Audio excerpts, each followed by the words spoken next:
High Megha, কি অবস্থা? ঘুমাই পড়ছিলা? আজকে আমি তোমার সরি বলার জন্য ফোন করছি।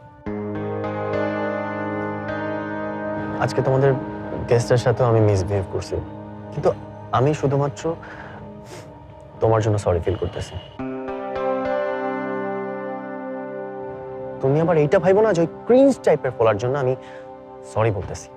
ওরে তো পাইলে আমি ওর ঘাড়ের উপর একটা ফ্লাইং কিক দিতাম। বাই দ্য ওয়ে, আজকে তোমাদের বাসায় কিসের ইভেন্ট হইলো? কালকে কথা বলবো না হিয়ান। আরে কিসের কালকে কথা বলবো? তুমি আগে বলো আমাকে কয়বার মিস করছো? Hello hello Megha, hello.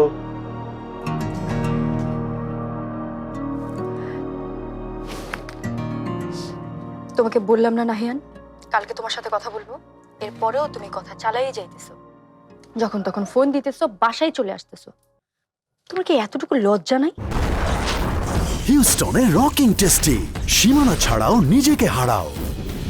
হ্যাঁ ব্রো, বুঝলাম না কল করতে কে লজ্জা পায়। অবশ্য না বলে তোমার বাসা যাওয়াটা একটু বেশি বেশি হয়েছে, but this is me, deal with ইট।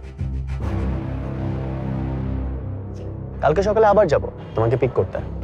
পাগলামি করো না নাহিয়ান, আমার বাসায় প্রবলেম হয়, আর এসব আমিও পছন্দ করতেছি না। তোমাকে আমার বিরক্ত লাগতেছে। আই নো, মানে এই দেশের মেয়েদের একটা হ্যাবিট আছে, বয়ফ্রেন্ড যখন একটু প্যাম্পার করে বা একটু বিরক্ত করে, তখন তারা এমন ভাব নেয় যে না ভাই প্লিজ আমাকে বিরক্ত করো না, আমি চাইতেছি না এসব, বাট মনে মনে ঠিকই এনজয় করে। আমি ফোন রাখতেছি নাহিয়ান, তুমি কালকে বাসার সামনে আসবে না, দ্যাটস ফাইনাল। ওকে ফাইন, তাহলে তুমি বলো কই আসবো। শোনো, কালকে আমরা দুজন একসাথে ব্রেকফাস্ট করতেছি, আর এইটা যদি না হয় তাহলে কিন্তু আমি আবার তোমার বাসায় চলে আসবো, দ্যাটস ফাইনাল। ওকে, একসাথে ব্রেকফাস্ট করলে তুমি বাসায় আসবে না? তুমি অন্য কোথাও দেখা করলে আমি তোমার বাসায় আসবো না। ঠিক আছে, কোচিং ক্যান্টিনে ব্রেকফাস্ট সকাল 9টা।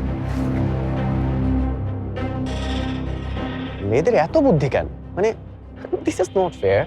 তাই বলে কোচিং ক্যান্টিনে ডেট করতে যাব? আমার জীবন ওলটপালট হয়ে গেছে না, আমি আর তোমাকে ভাবতে চাই না। কালকে সকালে তোমার চ্যাপ্টার আমি আমার লাইফ থেকে ক্লোজ করে দেবো। না থাকবে তুমি, না থাকবে কোনো যন্ত্রণা।